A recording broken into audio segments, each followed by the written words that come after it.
It's Whisper Audios, and today I will be sharing with you my January favourites. As always, I will be sharing with you my favourite song of the month, my favourite ASMRtist, my favourite thing, and one of my favourite cosmetics. So before we begin, I realised that I haven't been doing many videos lately, and I haven't done any monthly favourites for a long time, and some of you know that I have been away and I have made a film, a feature-length film which stars Stephen Ogg, who you may know as Trevor Phillips from GTA 5, or Simon from The Walking Dead, or Rebus from Westworld, or the crazy guy in Better Call Saul. So I produced this film a few weeks ago, and it was the best experience ever. I've been waiting and working very hard for a long time, nearly 10 years, to try and break into the film industry. And this project in particular has taken nearly 4 years to come to fruition. So it was a big deal, and I did a live video a little while back, and I explained a little bit more about what happened whilst I was away and what the film's about and everything. I can't share with you any pictures, unfortunately, but if you head on over to the Solace Facebook page, which I will link down in the description box, you will see some approved behind the scenes photos, so you can go and check them out. I also have something to show you from the set, which I was allowed to take home. And this is the clapperboard. This is the official Solace clapperboard, the last slate of the film. And as you can see, it has Solace engraved at the top. You have the scene, and this one was a visual effects scene, so there's a V there. And it was scene 43, part 2. It was 43E, sorry. So 43, and this portion of the scene, it's quite hard to explain. Part 2, take 1, and we shot on Arri Raw at 2.8K at 48 frames, which meant that because we were shooting miniatures, like old school miniatures like you see in Star Wars and old films like that, we shot at a higher frame rate so we could slow the footage down to make the miniatures appear more heavier and bigger than what they were. Carl Strathy was the director, and Bart Sienkiewicz, I hope I'm pronouncing that right, was the DOP, and they're both incredibly lovely. Bart was the best DOP that we could have ever hoped for, and this was the last take was on the 9th of January 2017, so today is the 24th of January, and we came back last week. So this is my first ASMR video since then. But yeah, and we didn't shoot 100 rolls. We actually just got to 99, which was it was just so close. It would have been cool to get to 100, but we didn't. But yeah, that's the clapperboard. And I'll just do the clap. So yeah, it's actually really heavy, to be fair. So hopefully some of you are still with me and haven't fallen asleep yet. So this is the part where I share my favourite song with you. And like always, it comes from Bandcamp. So I'll take my phone off charge. So we're going to go to the Bandcamp app. I also recently updated my phone to an iPhone 7 and I absolutely hate it. I don't see what the fuss is all about, and the worst thing for me is the microphone jack has gone and you get these awful headphones in replacement of the regular jack, and you can't charge your phone and listen to music or ASMR videos at the same time, which is just drives me insane. And there's nothing new about it, which it's just the same phone. Anyway, so my favourite song of this month is by a band called Diamond Saints. And the song, which I really like, is called Hirohito. Hirohito. Hirohito. I think I'm saying that right anyway. So I won't do it too loud, and hopefully you will like it too. Here we go.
Okay, so that was Hirohito by Diamond Saint.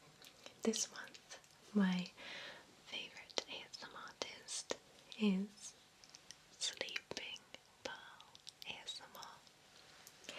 Now this is a very biased choice because she is my very good friend. Even though we haven't met in real life, she's always been so kind to me, always showed me support, and always just been very friendly to me, and we share a lot of things in common as well. Plus she has the most adorable dogs in the whole world. So Sleeping Pearl ASMR is one of my favourites, and my favourite for January. I really like the mix of sounds that she does in her videos, and the best thing for me, as always, is the voice. And she has this mix of, her English is flawless. She comes from Germany, and her English is just perfect, but she has that slight accent to her voice, which I love. I can't get enough of. And then the videos where she explains things and does like different sounds. She has like a very deliberate and very soft way of speaking. So I really like that. So please, I implore you to go and check out Sleeping Pearl ASMR. So now we come on to my favourite thing for January, and it's a bit of a cliche, I'm sorry, but I kind of, after filming where I was, working 16, 17-hour days, eating really carbohydrate kind of heavy food, really stodgy kind of food, but after so long you crave a salad and you crave your normal diet. So I kind of went on a health kick at the start of January, where I kind of said to myself I would drink more water, I would eat more healthy foods, and I would really look after myself because I was really kind of burning out with the film. I wasn't looking after myself in terms of my health, in terms of what I ate, how much sleep I got, and really just work. So I came back home and I kind of forced myself into this routine. So for my birthday I got a Fitbit, as you can see here, and a Fitbit is like a smartwatch which obviously tells you the time, and it also tells you how many steps that you do, how many hours or minutes of workout you do. It also shows you your heart rate, and it monitors your sleep, and also comes with a bunch of apps that you can kind of use to do more exercise. So for instance, you have a yoga app, you also have like a interval training app as well. I use the yoga app before I go to bed each night as a kind of wind down kind of thing, and I've found that the Fitbit has actually really encouraged me to do so many steps a day, and even though I don't necessarily hit my target every day, it's always at the back of my mind to try and reach that target. So I also find it useful to track how much water I'm drinking. That was one of my big things this year, to try and drink more water, because I don't. I just forget and I just rely on tea and coffee to sustain me throughout the day, which is not good. So yeah, there's a bunch of different things. You can also set alarms, which is really good because it will vibrate when the alarm is going off. So instead of a really annoying alarm in the morning with a theme tune that you just can't stand, yeah, she just sends vibrations which slowly wake you up, which I found is really, really helpful. So yeah, I got it for my birthday and I really couldn't live without it. It's really great. I really love it. So anyway, the next health thing that I bought was this Hydra Coach smart water bottle. Now, I really find it hard to drink water. Remember to drink water as well. It's just, how can you forget these things? But you do. And I know a lot of you out there do. So I needed something that will encourage me and kind of help me to drink more water.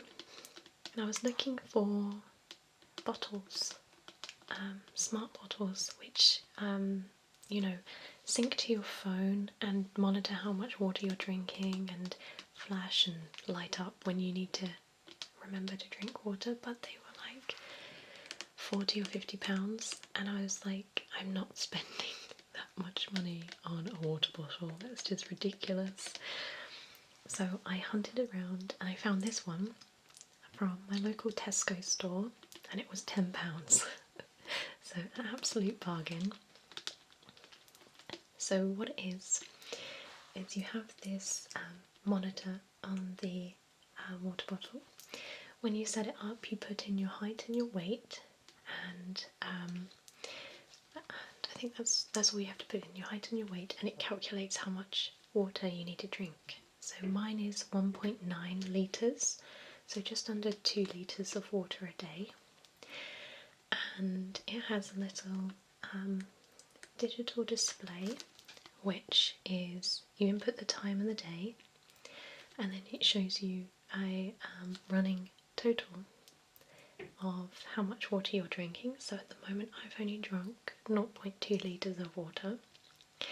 And then if you cycle through using this button here, it will tell you, this button down here.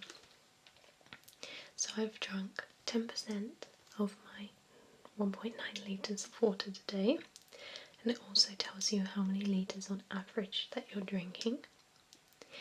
It shows you the time and the date, and then what I do is I try and drink my allowance of water a day, and then the next day what you do is you just reset it, and it resets for the day.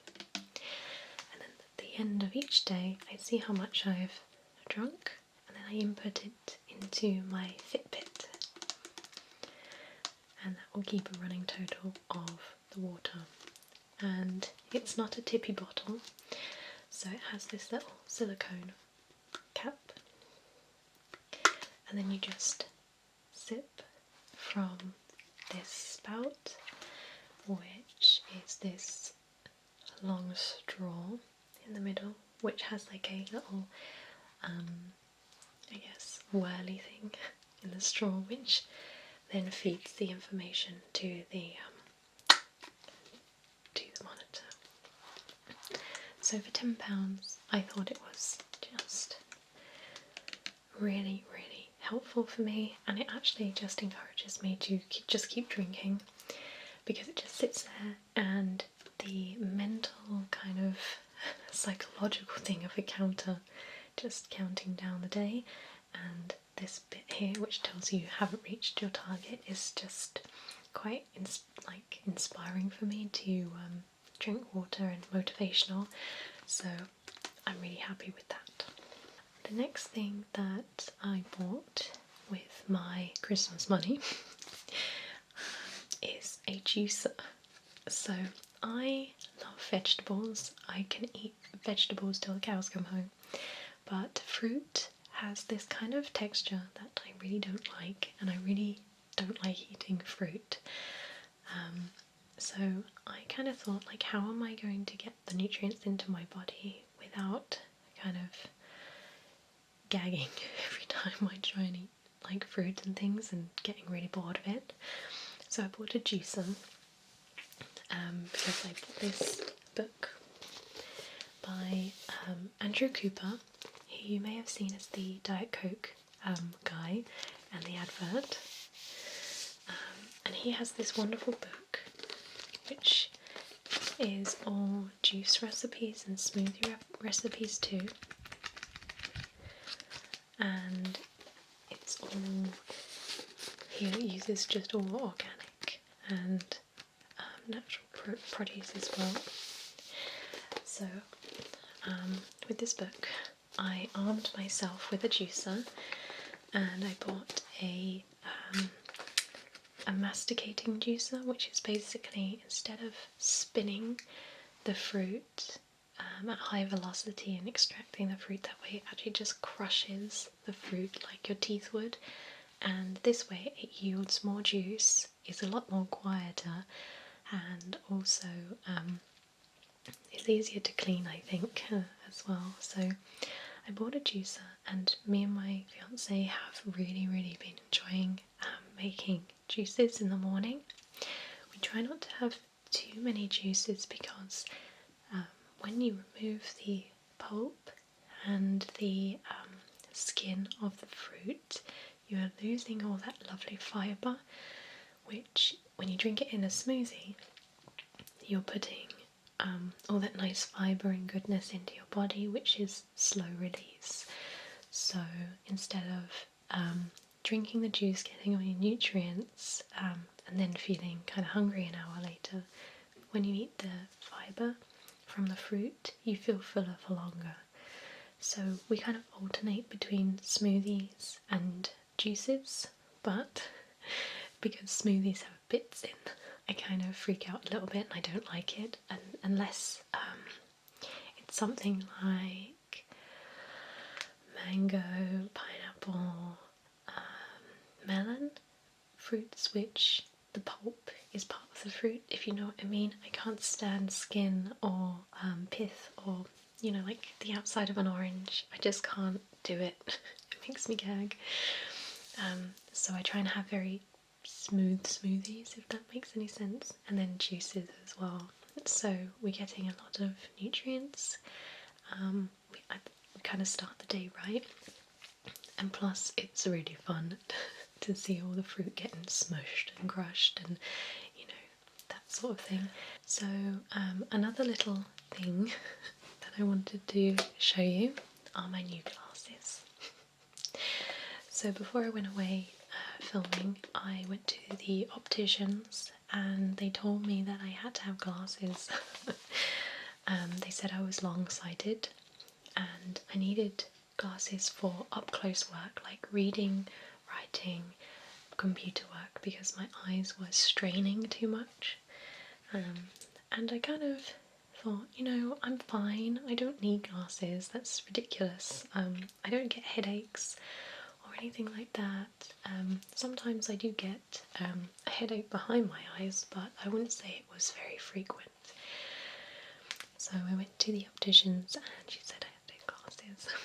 So I spent weeks trying to find the right pair because I didn't want to buy an expensive pair if I wasn't wearing them all the time. And I didn't want to pay out for, you know, designer frames because I'm not that kind of gal.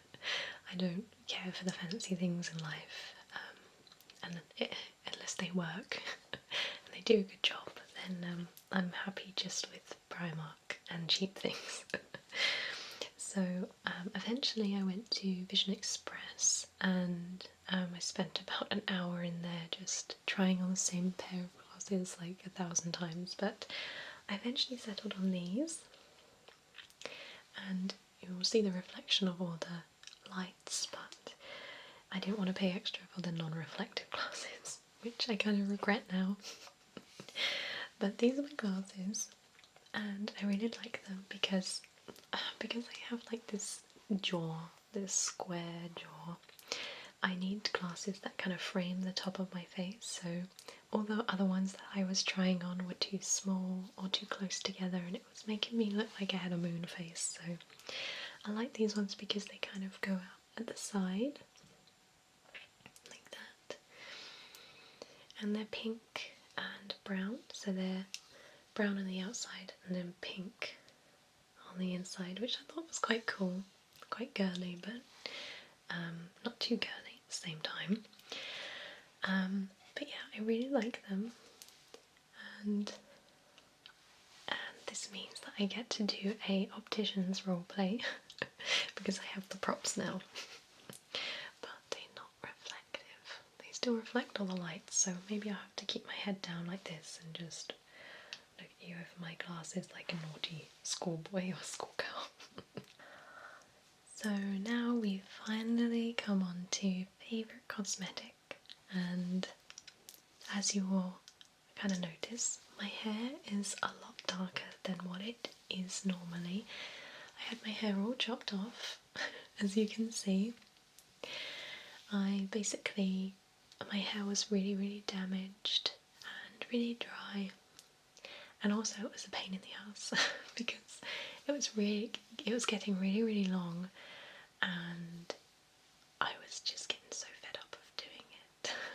Washing it, taking hours for it to dry. So I chopped it off to, it's still quite long, I need to get it trimmed, but I chopped it off, and obviously now my roots are growing out and the brunette is coming through. So the redhead is slowly going. I might dye it again. I've got a block of henna upstairs which I need to use, but I'm kind of enjoying being a brunette for now. So hopefully I'll just, keep it like this, or maybe use the henna, I don't know. Anyway, so I wanted to really nourish my hair. I'm a bit of a shampoo and conditioner snob. I will only use the, not the expensive stuff, but the stuff that ticks my checkboxes. So if it's cruelty free, if it's vegan, sometimes I don't mind sulfates, but most of the time I choose sulfate free shampoo and conditioners. So the one I found was this, which is Paul Mitchell, and look at this huge bottle. I didn't realise it was going to be so big, and it was really good because I got the shampoo. Well, he does a bunch of different shampoos.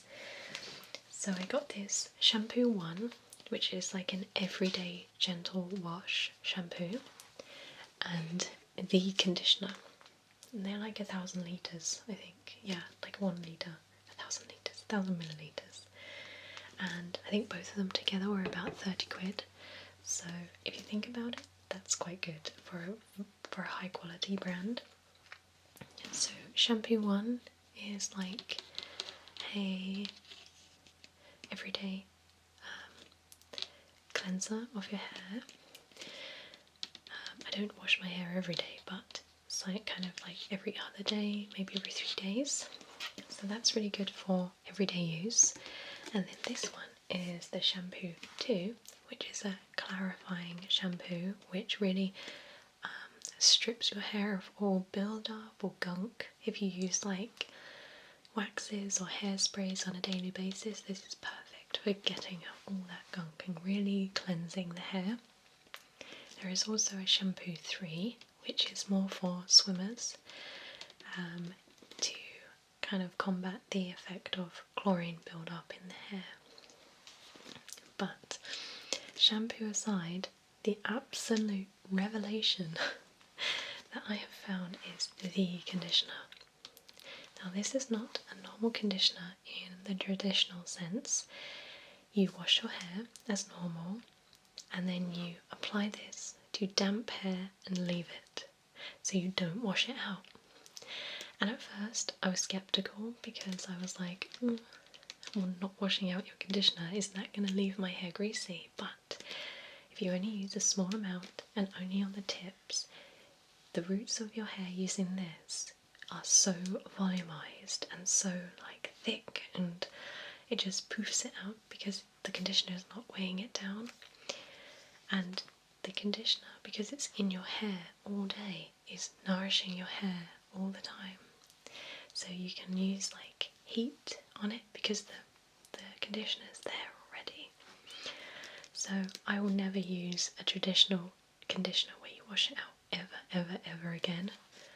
I will always use this because it's just literally changed my life, and it speeds up your hair drying process as well, because you wash your hair, you dry it with a towel, and you just stick the conditioner in. You don't even have to wash it out, so you've cut your hair washing time in half. So I'm so impressed with this product. I love it. So thank you so much for watching, guys. I hope that you have enjoyed this video. If you have any products that which you think I might like, then please comment in the comment section and I'll try them out and do a video on them. So thanks again for watching, and I will see you again soon.